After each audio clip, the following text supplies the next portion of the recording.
O, našli sme nejaký. Dobre. Toto budete musieť robiť, keď nájdete artefakt.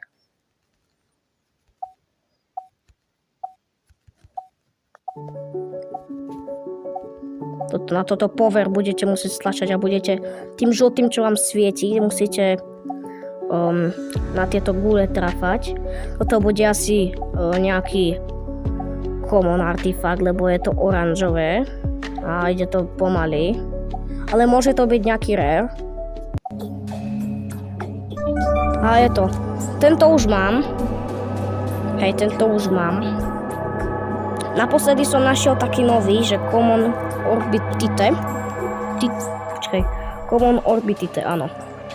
Hej, ale takto vyzerá Common Meteorium. Hej, keby niekto nevedel, ako vyzerajú artefakty, tak takto. To je jeden z tých Common artefaktov. Ale dajú vám aspoň nejakých 4-5 coinov. Všetko.